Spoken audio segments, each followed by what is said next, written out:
much, Sam, and look, it's a pleasure to be here. Coming across from Brisbane, where I'm hoping to get a bit of cricket in, and unfortunately it's probably all over by now. We'll move on to more pleasant things once I work out how to use this little click button. Not that one. There you go. What I want to talk about today is a number of things related to this broader topic of future of public transport emerging trends. That's just a standard Queensland Government broadcast there about our diversity issues around advancing Queensland. One of the programs we do have in place is a $180 million Advanced Queensland program, which is where we are working with a number of companies, large, small, domestic and offshore, at looking at bits of innovation. Surprisingly, some of the things that are emerging are in the public transport space. They're in manufacturing and other areas as well, but we are seeing a wide diversity of things coming through our Advanced Queensland program. What I want to touch on is that there are a number of key trends that we're having to look at in Queensland and Australia generally. We've done some work with CSIRO to look at some of those mega trends. What are those things that are driving and influencing the way we behave, the way we do things, the way we work, the way we play, how we have leisure, and how we interact with the rest of the world and other communities. And a number of key themes have emerged in this piece of work. One is that we seem to want more from less. We want to be able to consume more, do more, and have more. We want to pay less for it, invariably. We have what we call planetary pushback. We in Queensland, as many other parts of Australia, realise that we have been subject in recent years to some pretty significant weather events. The 2010 to 2013 period in Queensland, we spent $6.7 billion on repairing our transport infrastructure affected by floods and cyclones and other major weather events, unprecedented in our history. And we now have a budget allocation to cover just those things, because we're seeing more and more damage to our road network, our ports, our bridges and other pieces of infrastructure, railways and the like. The other thing we have is the Silk Highway. Interesting enough, 57% of Australia's two-way trade is dealing with countries to our near north. So we're seeing that change. Moved away from the European axis of the past to one more Asian-centric. Another thing, forever young. One of the key drivers of what's happening in both public transport generally, but things like mobility as a service and other service sectors, is we have an ageing population. It's anticipated that by about 2050, 25% of Australia's population will be over 65. That won't be me, I don't think, it'll be near 105. But as it happens, that's one of the key trends we're having to face. The other one that's been picked up a little bit today is around data, digital immersion. We in our own department believe that we have quadrupled the amount of data that we produce, collect and deal with in the last 5 years. Introduction of smart car ticketing, other information. We're now having a bigger program towards open data. We released recently for the first time ever a lot of our public transport statistics on the website. We're doing that for a number of reasons. We think there's a purpose in providing information openly, but we're also hoping that bright folk will pick up some information, start to mine it, analyse it, and perhaps bring it back to us and commercialise some aspects of that data as well. The other key mega trend we're finding, we're looking at, is porous boundaries. The days of having fixed boundaries, tomorrow's US election perhaps somewhat questionable, are over. The world is very much a global village. Go back to McLaren's comment in the 1960s. We've actually become that global village with digitisation, communications and so forth. The other one is great expectations. And it's been picked up a little bit on some of the early speakers quite a lot, particularly Tony Braxton Smith from New South Wales, is that our customers are expecting more than ever. They have almost individualised needs. They think that they're not part of a segment. They see themselves as individuals who we have to service in some way, shape or form. So on the back of that, we've looked at our transport system in Queensland and said, look, we've got a number of opportunities and challenges we need to deal with. Our first key objective is putting our customers first. It's a common theme, but we really are trying to become more customer-centric. And we see our customers as not simply users, we see them as stakeholders, as staff and the broader community. That's a key focus and a key area of activity. And one of my colleagues, Jessica Smith, will be speaking about that sometime tomorrow. Embracing technology. We don't necessarily want to be at the leading edge or even the bleeding edge, but what we do want to do is make sure that as an agency that we can facilitate adaptation and deployment of the appropriate technologies and new data that's out there. Making most of data. I mentioned briefly that we are indeed going some of the way to having a more open data policy. One of the interesting facts in Queensland is that as a department of transport and main roads, 72% of all public contacts with the Queensland Government come through our agency. So we have an important role to play there, and we recognise that. like a number of Western economies, funds aren't what they used to be. So we're finding that's another key challenge. We have some very, very difficult fiscal times. We're seeing sources of revenue from those traditional areas around excise and licensing and so forth declining. So we are looking at ways in which we can fund. That involves a lot of very traditional things in terms of sourcing. You can only get funds in two ways. It's either given to you or someone pays for the service.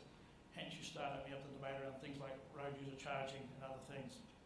But we're also looking at a lot more collaboration across network collaboration and partnerships. We see the role of government as a facilitator, not necessarily as a doer. One of the terms that my DG uses regularly, he sees us becoming a transport broker, not necessarily a transport asset maintainer and service provider over time. And the other challenge opportunities around that community mobility. Providing our broader customer base with services that are fit for purpose, meet their demands, demand and time responsive are critical. In terms of the customer needs, these are pretty basic, and if you've read a little bit of the press about our rail service in Brisbane recently, we've let ourselves down in a couple of areas around dependability and confidence. They're very important attributes of any public transport system. Personal relevance, what's in it for me from the customer perspective, good value for money. We have a rail transport system which returns about 19 cents on the dollar in direct operating cost, and that's viewed by our public as an expensive service. The average ticket fare is well less than the price of a pint of beer, but that's the way people say they see it as an expensive service. They want to drive costs down and get more out of the service. They want it to be safe. We do have a very safe public transport system, by and large. That's one of the key things.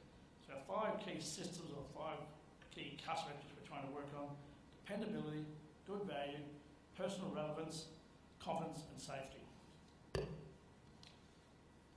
It's been mentioned a fair bit today, but the autonomous vehicles, they're here, they're not going away. We're trying to divorce ourselves from trying to pick the date that we'll have the first widespread deployment of level 5 AVs. What we are doing as a department agency, we are trying to identify what are the key triggers that start to send messages. How do we be prepared in terms of regulation, assurance, how do we deal with the industry and so forth.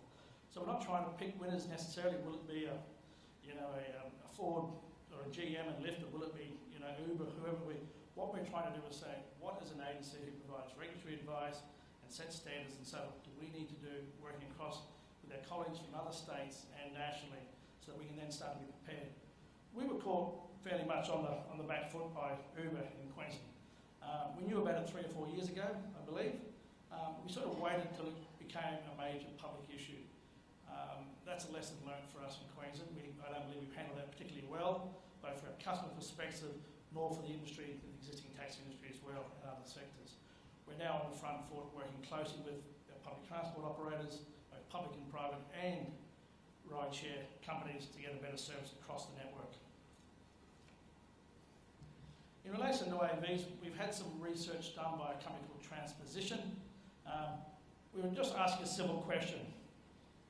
If we had a current fleet and over time they moved to AVs and we had different adaptation rates or adoption rates, sort of conservative, a bit like a business as usual growth rate, a more moderate rate, business as usual plus a few %, and then an aggressive adaptation of AVs across the network, what would it mean to the South East Queensland Transport Network?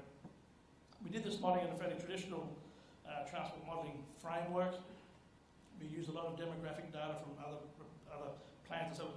So it was very similar to what one would normally do for a transport modelling exercise, except we tried to capture autonomous vehicles.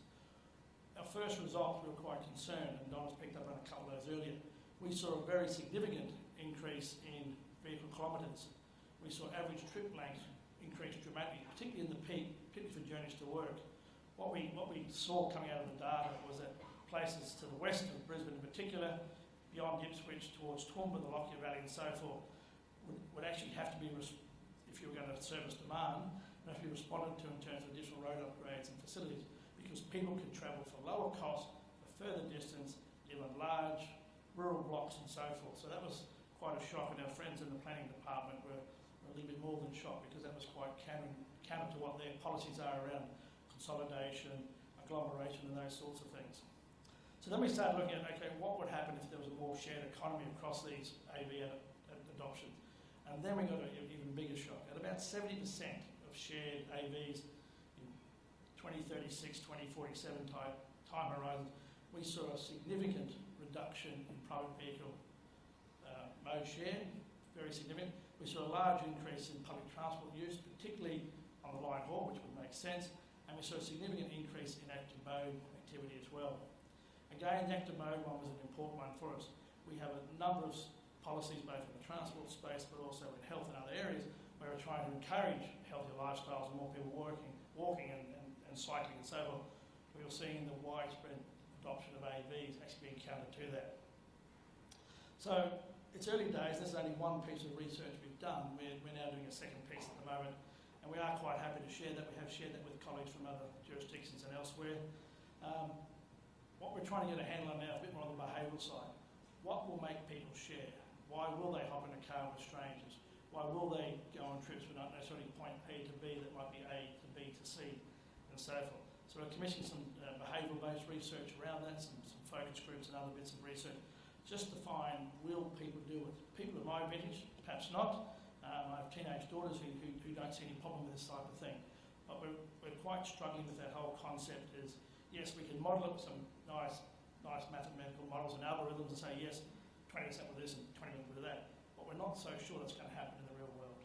And that's what we're looking to explore. And that's pretty much around behaviour. In terms of the AVs, and picking up some points that Donna made earlier, we have a couple of interesting potential pilots coming up in Queensland. We have 29 kilometres of segregated busway network, which in my mind looks a little bit like a laboratory of some sort.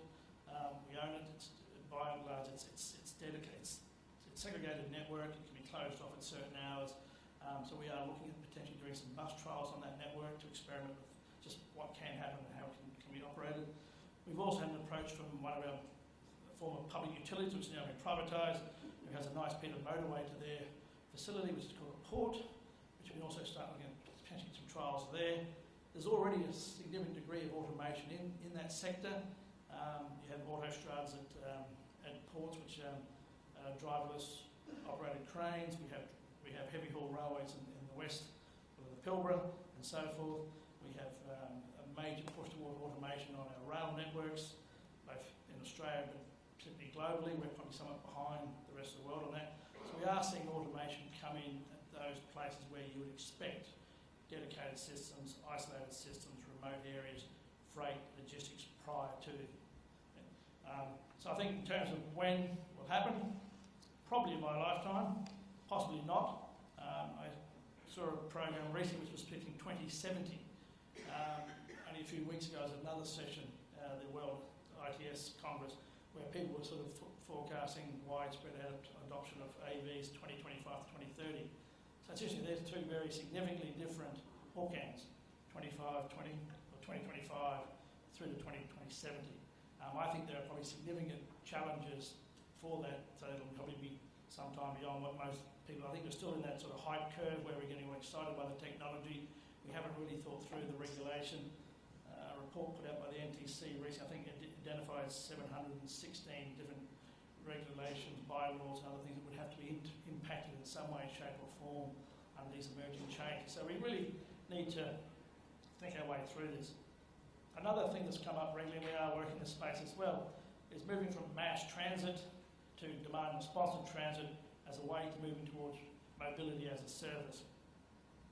Whilst AVs, I think, will gain significant momentum as we go forward, there are other ways in which government industry can play a significant role around new technology, and that's in this space around demand responsive transport. We're about to launch a trial in southern suburbs of Brisbane, where we're looking at a fairly significant demand responsive trial. We'll be looking at connecting transport to the booking market, trip booking technology, focusing on customer choice, a lot more around flexible routes, shared services for short trips, and what we call dynamic mobility. We see this as a precursor to mobility as a service. We believe we're a long way short of the sort of experience you're seeing in places like Helsinki and Hamburg, but we're moving this slowly but surely. We envisage mobility as a service very much like you buy data or other utilities, and I think the example that Donna put up there is very, very apt in that sense. It's about multiple modes, multiple providers, it's real time and location, pricing, flexibility, those sort of factors are required. At the end of the day, you've got a very discerning market. They're getting information in real time. They're making decisions in very short time. They're impatient. They don't like to wait. They expect high levels of service. And we see those sort of niches where things like mobility as a service will start to come in. So it's around focusing on mobility, connecting all service providers, including delivery services. We see this is coming into other parcels and meals and those sorts of things. Bundles of transport options in any one particular deal. It's about enhancing that customer experience. It's about intuitiveness around your mobility and your sharing. End of the day, it has to be commercial. These things will work significantly well when they're commercialised and there's a profit motive behind it. Yes, there will be sectors of the market where you need to do CSOs and those sort of things. You may have to do some bespoke services in terms of issues of equity and fairness. That's what's coming towards us. In terms of our demand responsive trials, we're looking at these changes in technology, the rise in things like smartphones and the like, customer behaviours, to try and see how we as an agency can work with our service delivery partners, our private operators and our public operators to see how we can respond to these sort of niches. We see it as the next evolution of a bulk transport market using better technology, as I said, flexible routes and so forth.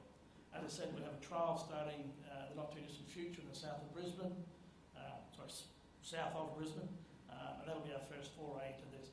Interesting enough, when I worked in the UK in the 1980s, I heard about demand responsive services. They didn't have this sort of technology that we have today, but they were telephone based, they were done in local areas, they were by and large associated with particular market segments, particularly people with disabilities and other issues around remoteness and so forth. So it's not, a lot of this stuff is not new. I mean, people forget we had jitneys running around in the US at the turn of last century, which were very much like Uber is today. But they were defeated by regulators who actually drove them from the market because they were winning too much market share from the incumbents. So a lot of this stuff is not necessarily new. What is new is the technology that we can deploy to actually deliver those services. As I said, the demand responsive, so it's about a customer experience. It's about the journey. It's about linking. It's about linking the point of contact, optimising the route, so there's software in there, of course. Having an agile fleet, not necessarily a homogenous fleet, one that's agile in both its size, its configuration, its performance, and so forth, its cost, and linking that to the households and markets. Connecting in with mass transit, we see in places like Sydney and Paris and elsewhere, where the likes of Uber are now working with line haul transit operators. They've identified, and as I think mentioned this morning, that a lot of people connecting, say, through ride sharing, are doing so late at night, often on weekends, after midnight, before 5 a.m, at the peripheries of rail networks. So it's the last mile or two that they were providing a service to. So we're looking at those sort of options as well. So what's it mean for the future? Key things for us is that the driver, a key driver, will be about customer satisfaction. As an agency, we've probably spent the best part of 100 years maintaining assets, building assets, getting very excited about the asset base we have. We have a extra $200 or $300 million asset base. We've got 33,000 kilometres of roads and 6,000 bridges and those sorts of things. Rarely, when you saw those facts and figures, did you see how many customers we service, how quickly we service them in terms of telephone or other interactions, how many internet hits we have, and so that's changing dramatically. For the first time in our history, we now have a full-time dedicated social media engagement function where we are using those sort of things as well. So that's recognising that our customers are different. They receive information differently. They want to respond to things very differently. We want to make sure we can deploy the technology that's there to its betterment. We're trying our best not to necessarily try and pick winners, but at least identify those number of things which appear to be consolidating, affirming, and follow them forward. We also have a view that we don't really know what the impact of AVs will be. We think we have some ideas. We're getting information from other sources, but at the end of the day, we really don't know. I mean, I can envisage potentially that you may be able to go from Brisbane to Sydney. Instead of booking in a hotel at night, you may sleep in the car for 10 hours on the way down. Who knows what? We just don't really know what AVs will evolve to. But we do know they are coming. We know they'll have an implication for employment and other things. I presented to the Transport Workers Union biennial gathering up in Queensland a few weeks ago, and that was interesting because that was basically a union group delegation of bus drivers from the regions, airport workers and rail drivers and so forth, generally concerned about their long-term future, their careers in their different industries. And one of the things that we're working on is what are the new skills and transitional strategies that government may need to play a role working with industry and unions and the education sector, so that whilst jobs may not necessarily reduce, they may increase, they'll be different jobs. It's worth noting in the 1980s when the ATMs came out, there was gloom and doom in the banking sector. Figures recently, and this may change, there are about 1 million ATM machines dotted across the planet. There are actually 4 times as many bank branches globally than there were in the 1980s, and 10% more tellers working in banks. They're not doing the same roles, necessarily there are more people there. And I can envisage that you'll see in the public transport space a lot more customer-facing people in areas where they're not now, with a lot more of the technology and implications happening behind the scenes in the back office, at the barriers, inside the vehicles and those sorts of things. But there may be a lot more human faces out there dealing with customers. And the same happened in the 1980s when the spreadsheet was developed. The banking sector thought that all the analysts would disappear overnight. There are way more banking and financial analysts than there ever were, banging away at spreadsheets like Excel and so forth. So these changes can be dramatic, and I hear the word disruption used quite a lot. Not necessarily that's the right word. It's really changed. We've had change for time immemorial. Disruption implies some sort of definite negative or quite catastrophic event. A lot of these things are actually quite positive. They actually can be better for our health and well-being, our livability, our efficiency, our productivity, and ultimately our affluence and wealth. So I don't think we should look at these things necessarily in a negative vein.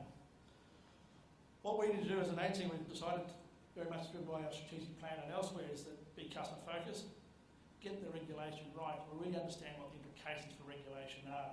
How do we deal with it? How do we prepare for it? How do we avoid the situation of the 1850s and 60s that we don't have 3 or 4 rail gauges, so we don't have 3 or 4 different sort of standards for these things as well. So, and the work that's being done nationally is quite critical in that front, so we don't have the Betamax versus UHF or VHF type scenario either. Meet our customer expectations, so start to work with it. Don't be scared of this technology, embrace it, work with it, make sure it delivers real benefits to real people over time, and then really find out what's happening elsewhere. What are the business models? Some of my colleagues and I can envisage a time when our 8,500 person department is probably way a lot smaller than that, and it really is very much a service broker, a customer service provider. And ultimately our goal is to do something we think is fairly achievable. It's about creating a single integrated transport network accessible to everyone, and that's our goal. Happy to take questions later on.